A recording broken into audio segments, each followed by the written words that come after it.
Welcome to the Philadelphia Sports Table Podcast Show, the longest-running weekly Philly sports podcast show in the world, 12 years strong. We got a great show coming your way this week. It is our Flyers season preview show, but we've got some stories and some Philly sports little tidbits to get into before we get to our season preview. We're going to be talking to Kelly Hinkle from BroadStreetHockey.com, PHLY Sports as well. She's going to jump on to dive into what we're going to be seeing with this team. Len and I are going to be talking about it as well. In fact, my co-host, Len, you're awake, amazingly enough. Thank you for doing the show, buddy. I appreciate you. How you doing? Been up since 7 a.m. on Monday. All right. Well, why don't we do this quickly? Why don't we do the show really quickly? We'll get into it here. The Philadelphia Eagles, they are coming off their first loss of the season.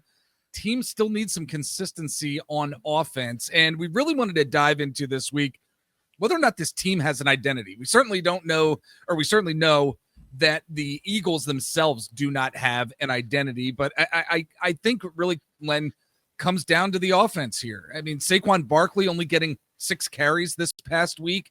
His only runs were on 1st and 10, another 1st and 10, a 2nd and 10, and then 3 other 2nd and 6s that they had.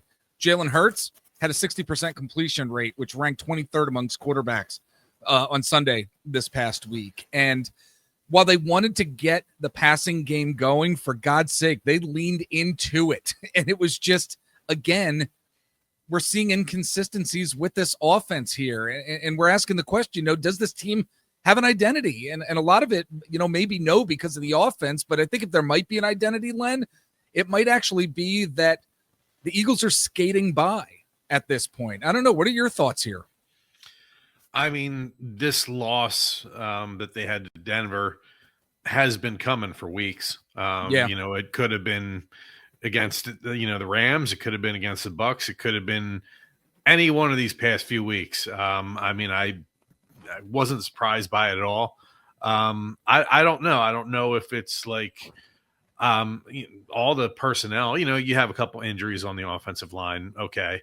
Yeah. But all the offensive personnel, skill positions, it's all the same. It's all the same people. Yeah. So, I mean, is Kevin Patullo that bad? Or is it just, they're not, they haven't fully gelled yet or whatever? I don't know. I don't know if maybe he's just out of his depth as an offensive coordinator. And, for some reason, none of this is clicking. Yeah, I think it's all the same people. So I don't know. And that's the weird thing here. And I think it's a little bit of everything at this point. Yes, the team is 4-1, but this offense, they're not ranking well. They're not performing well. And where the coaching aspect of this comes into play, they don't have a clear plan offensively that is built into really disguising things, attacking the weakness of the opponent, or something that's going to be able to gain long-term success for them in the future. Again, they're just skating by offensively, and the defense, there's only so much this defense can do. They're one of the youngest defensive cores in the NFL. So I don't know. When I think about their identity, they're just skating by at this point. And for being a Super Bowl team, the defending champions here, and that's what they are, they obviously want to get back to the promised land, but they're not going to be able to do it with this type of offensive productivity. Yeah, I'm assuming like the game plan is, okay, we're keen on Saquon. We're gonna make Hurts and the passing game beat us, which is basically what the Chiefs said in the Super Bowl. And for whatever reason, it worked in the Super Bowl. They were able to throw the ball all over the field and just basically do whatever they wanted. For some reason, that's not happening now, and I don't know why. I don't know why. In an offense where, okay, it's so easy to bottle up Saquon Barkley as a runner, why the rest of the field isn't open for them to just throw the ball all over the place like they did in that Super Bowl game. It's beyond my understanding. And I don't know, but I'm sure it's an execution thing on one hand. Maybe the play calling isn't as good. Maybe Kevin Patullo isn't the play caller that Kellen Moore was. Or what have you. That's probably a safe guess. But at the same time, you should be able to at least execute some plays they're not doing it. So I don't know what's missing here. Yeah, and show some creativity too. I'd love to see that for sure. Let us know what you're thinking out there. PhiladelphiaSports@gmail.com. I have the website up here once again for some reason. I forgot to change that if you're watching on YouTube. But again, PhiladelphiaSportsTable@gmail.com. We'd love to read your email here on the show and respond to it. So moving on from the Eagles talk, there is some good stuff happening in the world of Philly sports. There is something good. Yes, the Phillies are doing the Phillies thing right now, and we're not actually going to be getting into that team. But what team we are going to get into is the Philadelphia Union. The Union have won the Supporters Shield.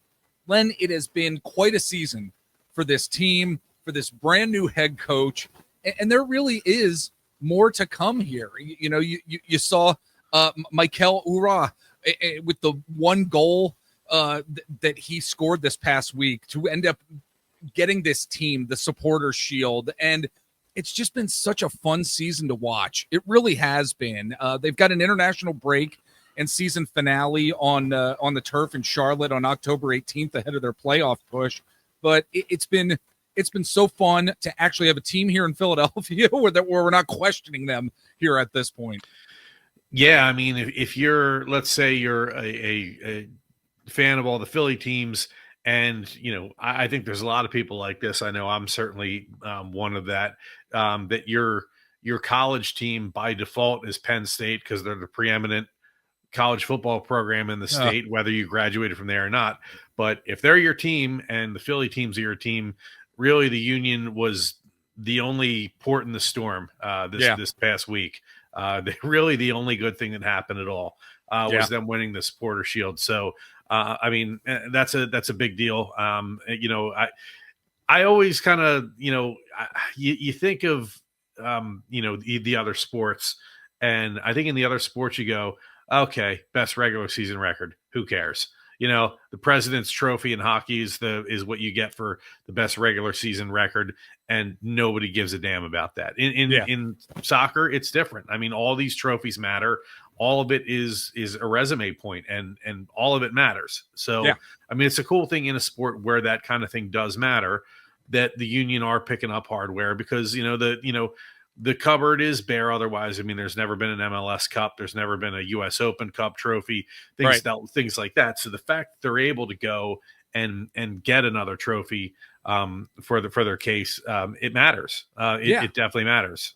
Well, I wanted to ask you too, because they won the Shield back in 2020, but the Union benefited from an abbreviated 23-game schedule, playing against a reduced number of teams throughout the pandemic. So does this one carry a little bit more weight given what this season has been? And again, first-time Union head coach coming here after the Jim Curtin era, really laying his mark. Bradley Carnell, that's like really laying his mark on this team. I mean, I think maybe there's some credence. I mean, 33 games played, more than, what you had said with that abbreviated. 33 this year, though, is more so than what was happening at that season. I think, anytime you have a greater sample size, I mean, I think it stands to reason that, there's more opportunities to get kind of picked apart as a fraud if you weren't, as good as you are. So, I think that matters. And I think the fact that a first-year coach was able to come in and take, not the same team, because, we all talked about the Union's off season, and we were worried about the Union's off season, and we didn't know what to make of the guys they were bringing in.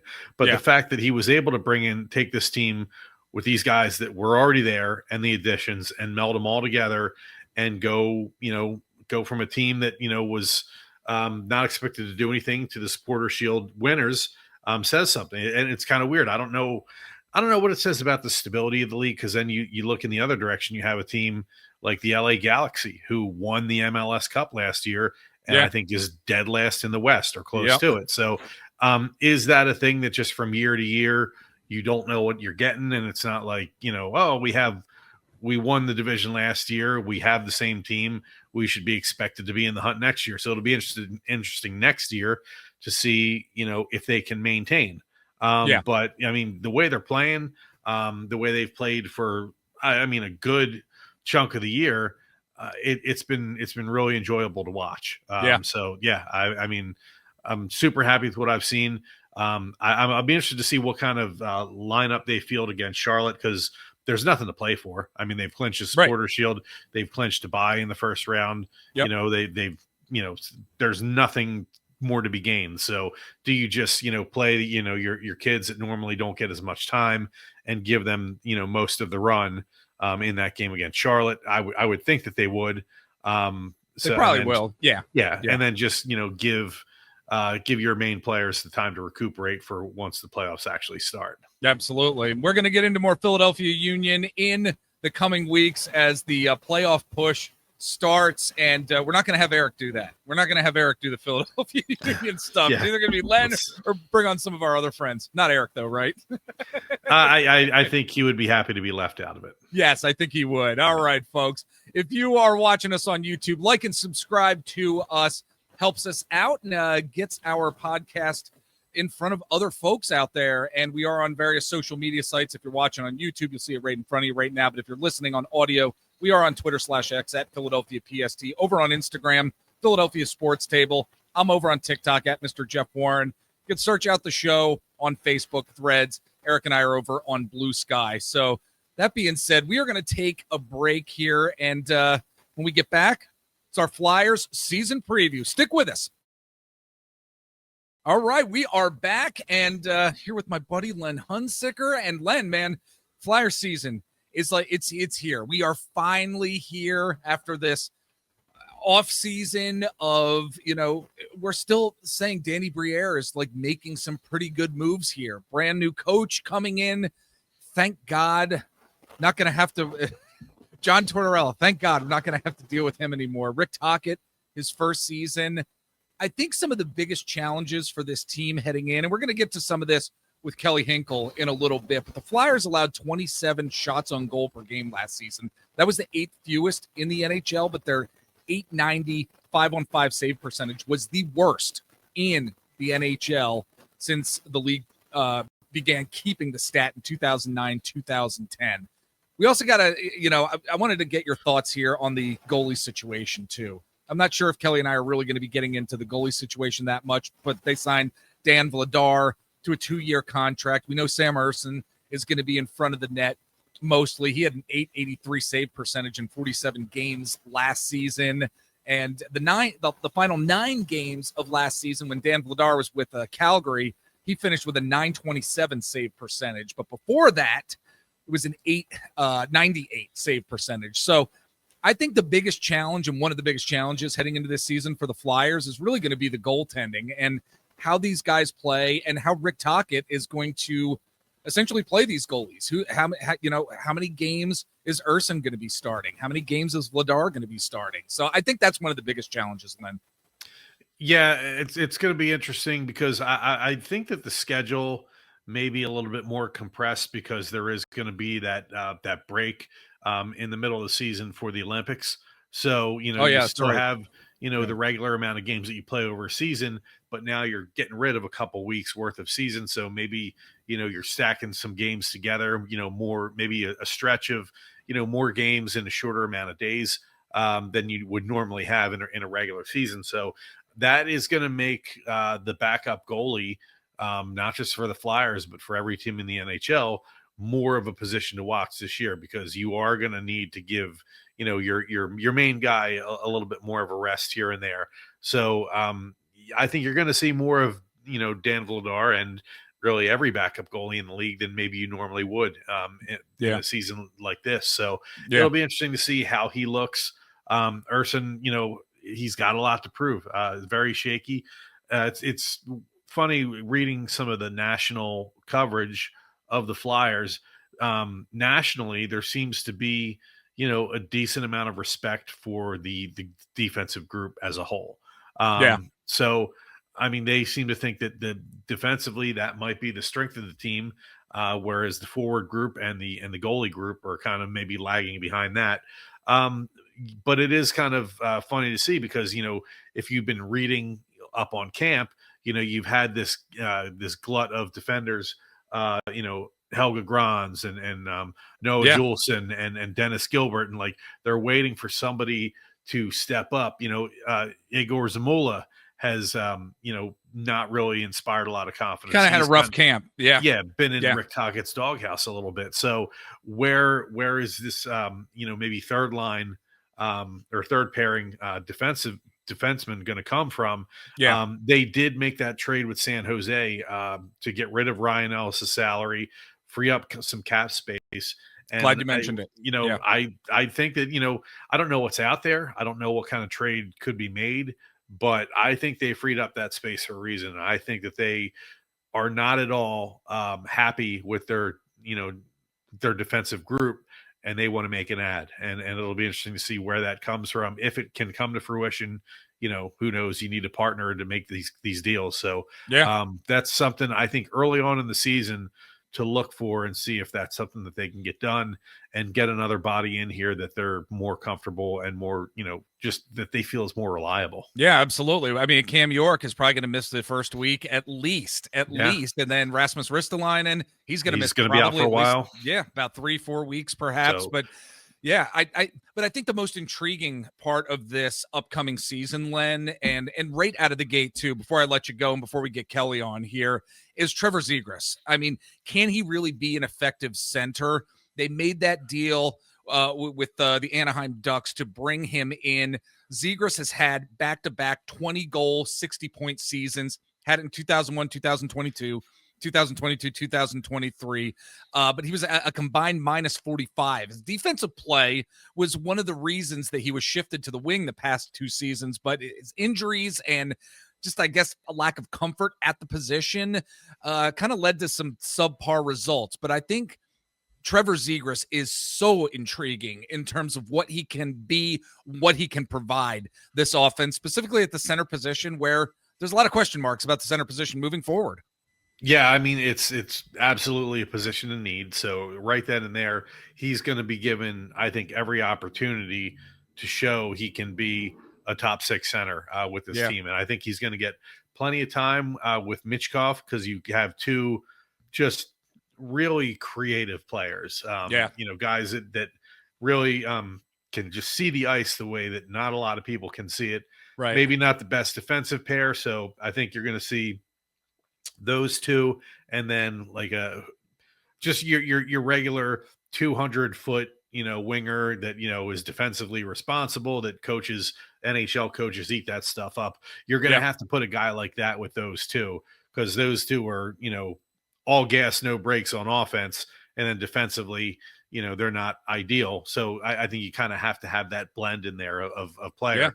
But I am looking forward to see. That's one of the things in a season where, you don't really think the Flyers are going to, make a playoff push. And I don't, to be honest with you. But that's still going to be a fun thing to look at and see, okay, if we can get Zegras and Michkov on the ice together, what kind of stuff could we see? I think you're going to see some highlight level stuff out of those 2 that's really going to make you do a double take sometimes. Yeah. And then other times you're going to see things that frustrate you. But I think they're going to be a lot of fun together to watch. It's part of the developmental process of hockey. So that being said, buddy, I'm going to let you go. Thanks for the 19-20 minutes you were able to give us. Seriously, I know you're beat tired here. I'm serious. Sorry. I wish I could do longer, but no, that's all right, buddy. We appreciate you. Yeah, we're going to take a break now, and we get back. We got Kelly Hinkle from BroadStreetHockey.com.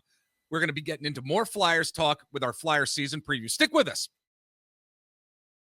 All right, we are back, and to continue diving into our Philadelphia Flyers season preview, we have from BroadStreetHockey.com, and she also appears on PHLY Sports every now and again, talking with our friends Bill Matz and Charlie O'Connor as they get into some Flyers talk. But we've got her to get into our Flyers season preview. Kelly Hinkle, my friend, how are you? And man, the season's like, it's here. I love it. It's coming, and we can't stop it.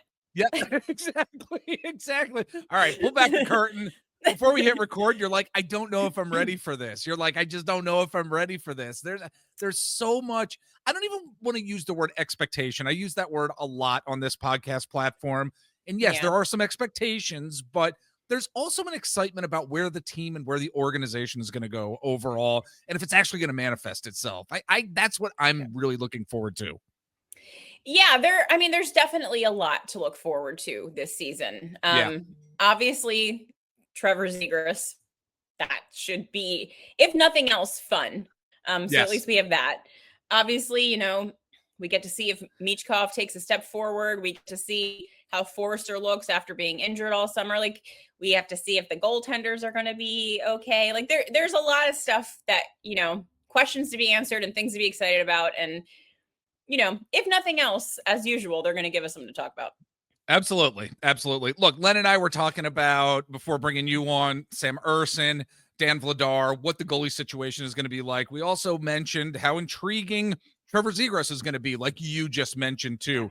But I wanted to start off the discussion, Kelly, on an optimistic note here by really talking about players like Matvei Michkov, Trevor Zegras, Christian Dvorak on the top line here. And then, what the second line with like Coots, Konechny, Owen Tippett, what that may look like.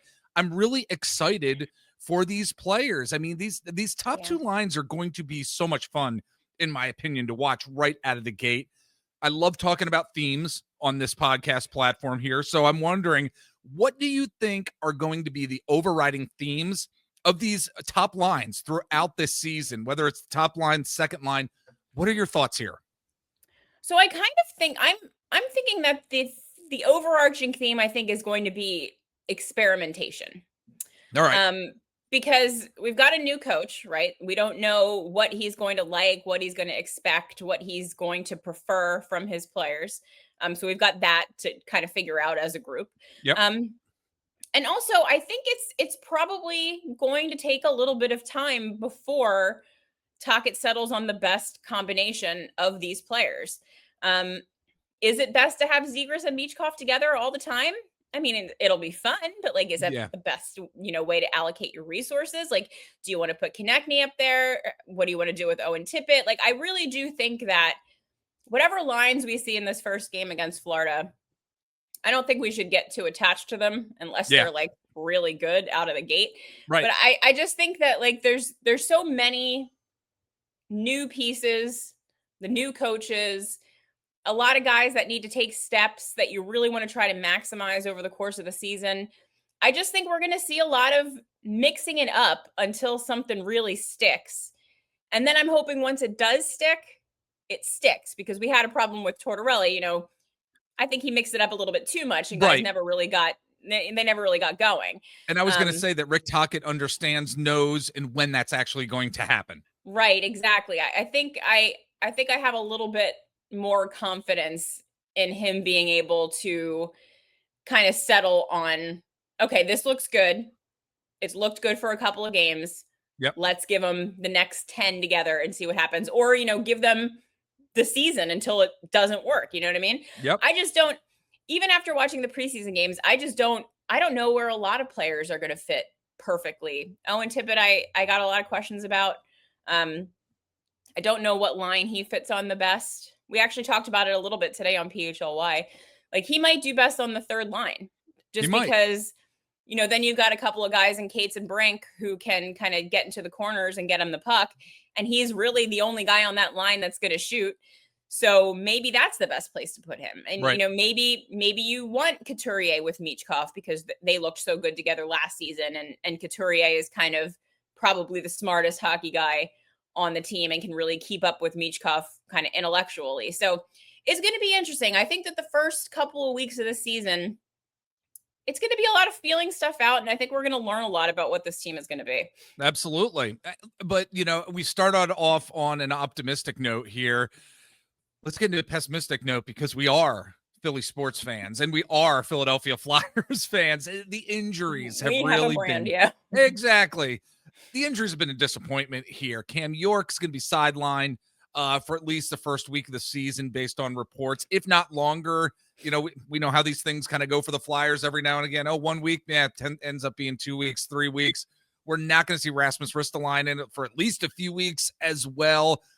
Yeah. There's already limited defensive personnel for this Flyers team to begin with, not to mention Igor Zamula not having the greatest camp in preseason, as we Yeah. saw. Really hard to be optimistic about the defense right out of the gate to start the season, Kelly. But I'm wondering, is there any silver lining that we can perhaps look to in terms of what we might see from this, or might see from these pairs possibly right out of the gate? What are your thoughts? I got to tell you, Jeff, I am terrified of this defense. I spent the entire summer thinking like, man, I wonder if the goaltenders are going to get it together. I wonder if they'll be just average enough to give this team a chance to win games. Really worried about the goalies. And then training camp started and the preseason game started. And we got to look at who we're going to have on defense. Yeah. I mean, you never know what you're going to get on the ice, right? Like maybe these guys play well together and, maybe Tocchet has like a team defense system that kind of gives them the best possible opportunity. But like, I'm thinking about a third pair of like Zamula and Juleson. Yeah. I'm getting like PTSD flashbacks to the 2010 playoff run when we had Parent Krychek on the third pair. God. You could play them 4 minutes a night because every time they were on the ice, you were going to get scored on. Right. And I don't know. Even with Cam York, it was looking kind of bleak. With him out, I don't know. Like, who's the second best? Who's the second best person on the team after Travis Sanheim? Is it Drysdale? Is it Nick Seeler? It might be Nick. It might be Nick. Yeah, it's frightening. I'm really interested to see how Rick Tocchet handles this because he seems to. I mean, I think Emil Andre is better than at least 3 of the guys that are currently on the roster in Zamula, Juleson, and Gilbert. Yeah. Rick Tocchet, though, seems to have a type. Juleson seems to be his Andrew McDonald. So I guess we're going to see a lot of him. Not too much.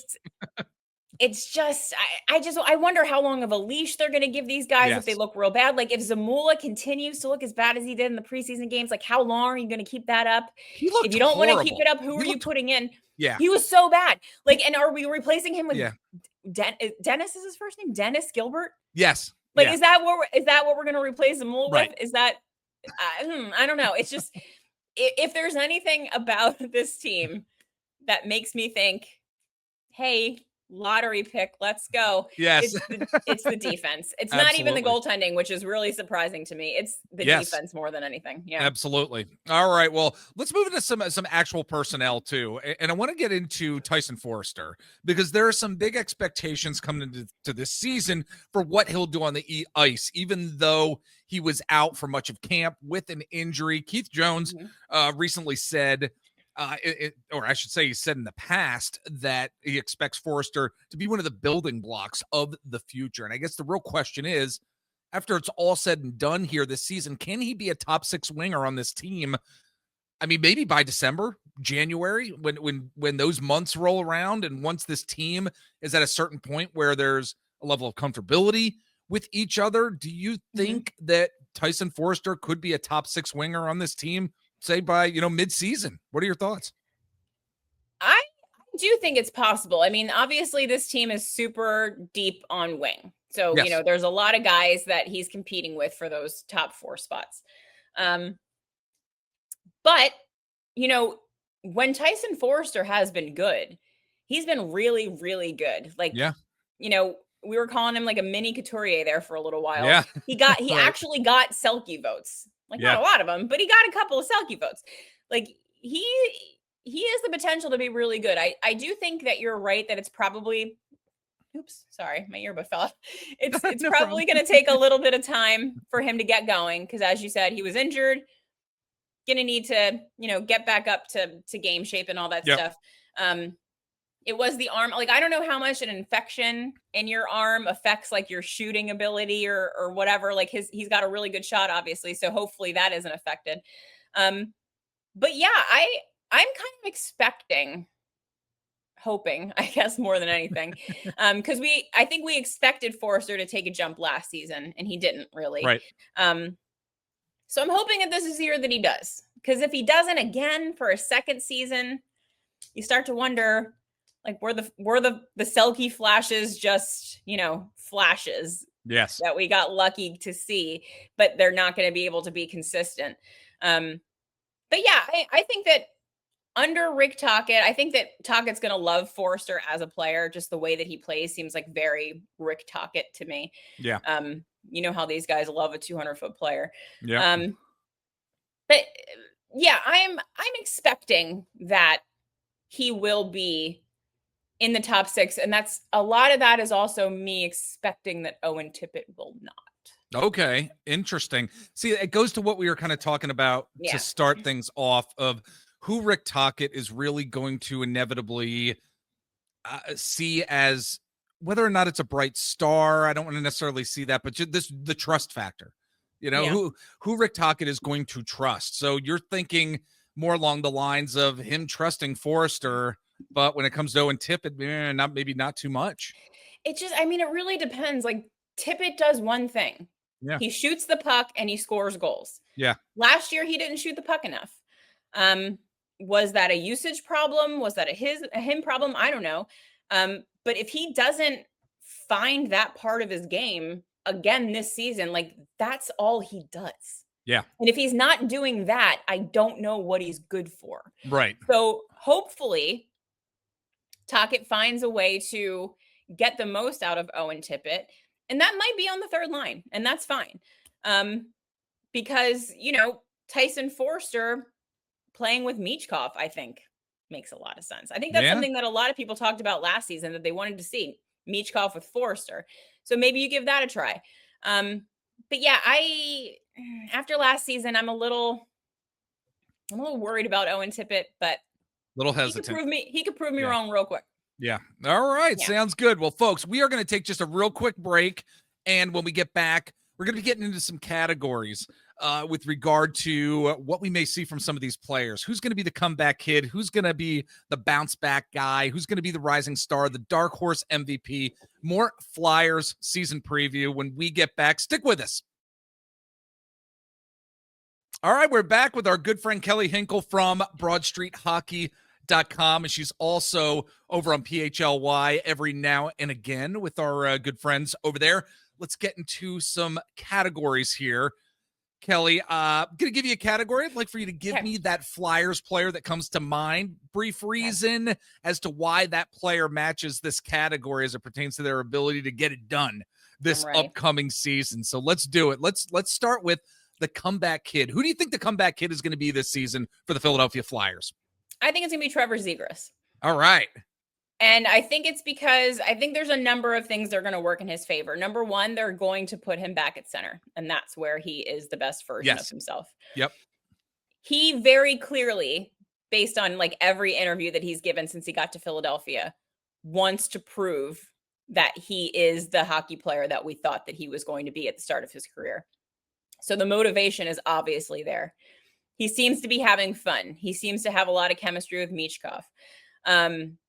I just think that like all the stars are aligning for him to be able to become the best version of himself.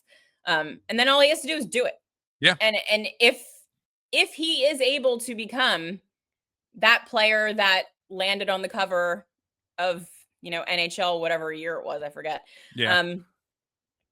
Then the Flyers are in a real good spot for the next many years. You know what I mean? Like if Michkov is as good as we think he's going to be, and Zegras ends up being, the old version of himself, then that's a couple of pretty strong positions that the Flyers are going to have for a really long time. Exactly, because we're crapping our pants about the center position for how long now and what the future of the center position looks like. If he's able to step up and get back to where we know that he can probably be, that's really going to take a lot of pressure off this front office too. Exactly. So, yeah. All right, let's move to the next category.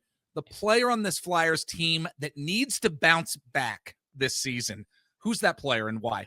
I'm going back to Owen Tippett. Ooh, all right.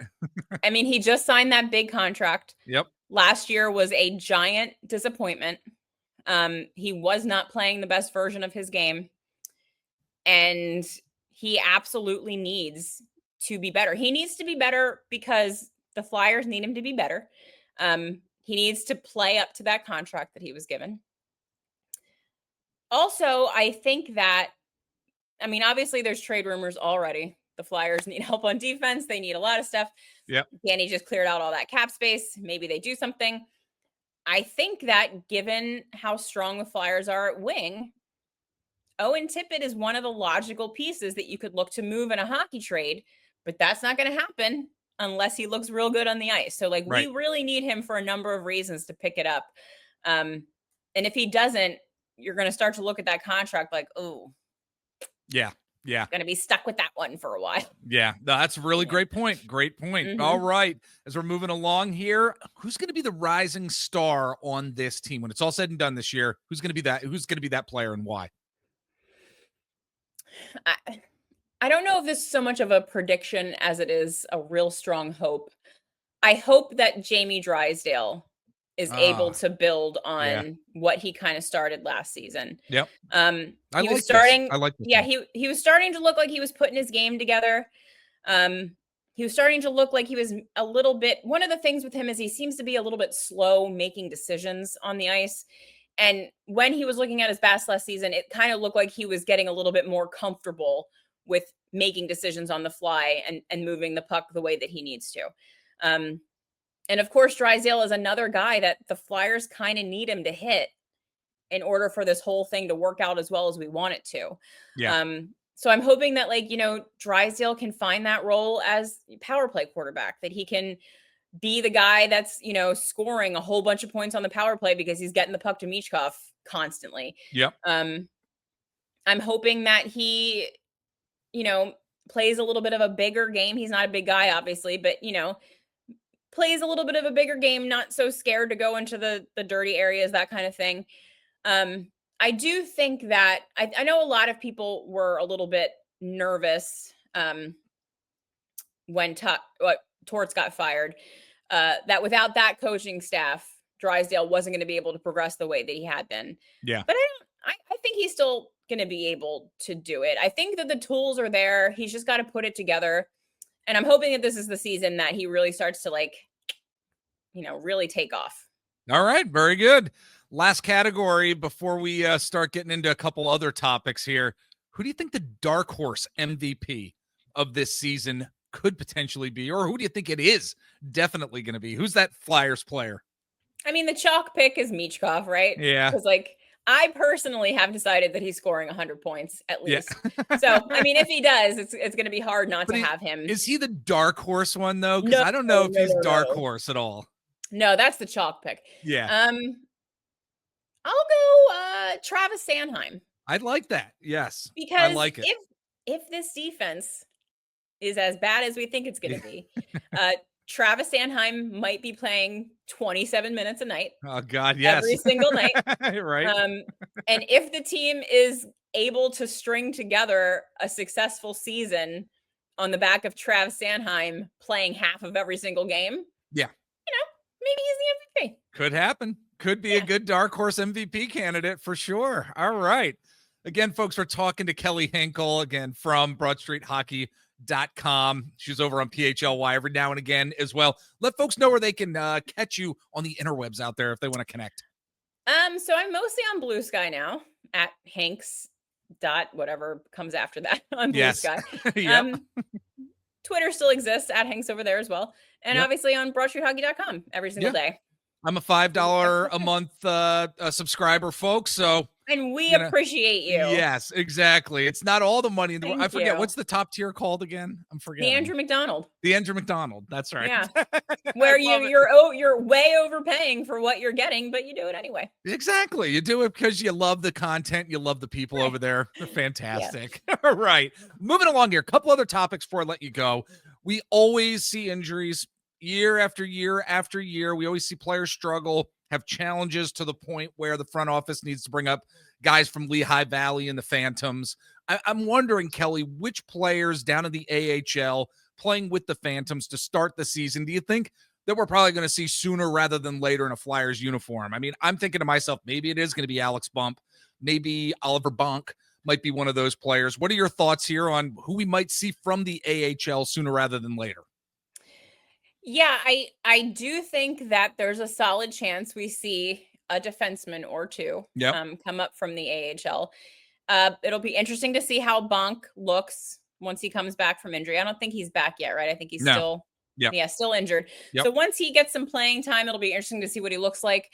I would like to believe that this front office is not so blind to the size of a defenseman that they can't call up Emile Andre when when needed. I mean, he is he a perfect defenseman? No. Would he be the second or third best defenseman on this team? Yeah, absolutely. Easily. So I think that he'll probably be called up. And I do agree with you that as far as forwards go, I think Alex Bump will be the first guy called up. He's a bit of a disappointment in camp. I think we were all kind of hoping he would blow the doors off and make the team, but he did play well. I mean, he played well. He didn't look terrible. Yeah, you're right. He didn't look terrible. He kind of like continued what we saw from him, I think, in the playoffs with the Phantoms last season. Yes. There wasn't a big jump, and he didn't make it impossible for them to send him down, which I think is what we were hoping would happen. That said, I think he's going to I think he's going to play very well in the AHL. I think that chip on his shoulder is still going to be there. It might be even bigger now that he didn't, get a real solid chance at making the Flyers. Yeah. So I think he's going to do very well down in the AHL. And you have to think that if a forward goes down with injury, why wouldn't he be the first guy you call? Right. Absolutely. Yeah. I can't wait to see it. All right. Well, before I let you go here, I know it's a very general question here, but just want to know what you are looking forward to most with anticipation when it comes to this season. I can tell you on my end, and from what I have been thinking, and again, this is very general, if Philadelphia can get the power play at least to a league average, and there are some sort of improvements every now and again with goaltending, they could compete for a wild card spot. I am convinced of that. I'm not convinced the power play is going to get to where it needs to be. And of course, with our two goaltenders and Sam Erson and Dan Vladar, who knows what's going to happen? Maybe Dan Vladar just like blows our socks off, or knocks our socks off. I doubt it, but who knows what's going to happen? It's hockey.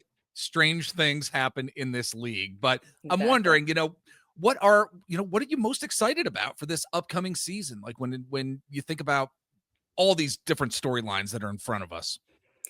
Honestly, this is kind of a boring answer, but I am really excited to see what year 2 Matvei Michkov looks like. There we go. I don't think that's boring at all. I think it's fun.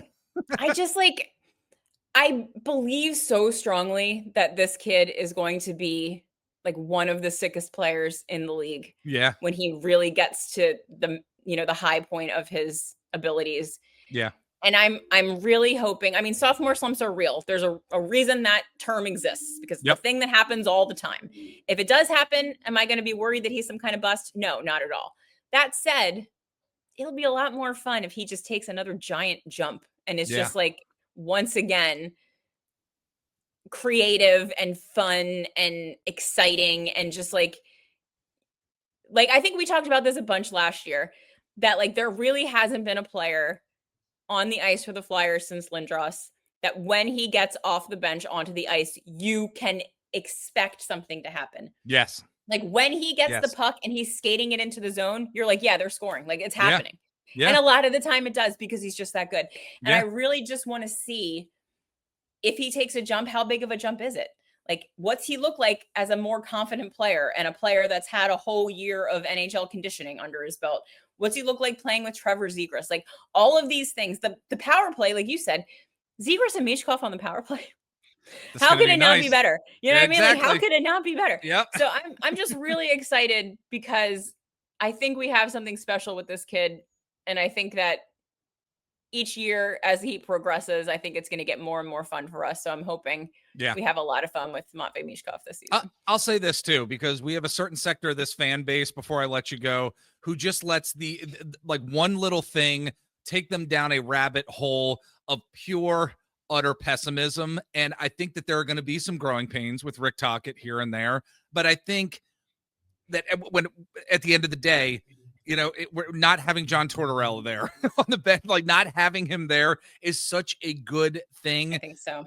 think we're going to see some good team. Let's embrace some of the positivity that we're going to see. When one Exactly. little thing happens, we cannot go down this rabbit hole of negativity and pessimism. I implore everyone out there, do not do that, because I do No. believe good things are going to be happening for this team, Kelly. There's enough to be negative about. You don't need to do it Yes. with your sports team. Just have fun. It's supposed to Exactly. be fun. Yeah. Exactly. She's Kelly Hinkle, folks, from BroadStreetHockey.com. Great content over there. We love all the folks over there. We really do. Whether it's Ryan you. or Maddie, fantastic content all the time. They're pretty Come great. back, join us down the road, and we'll talk more Flyers. I'd Anytime. love to have you back on the show, my friend. Of course, anytime.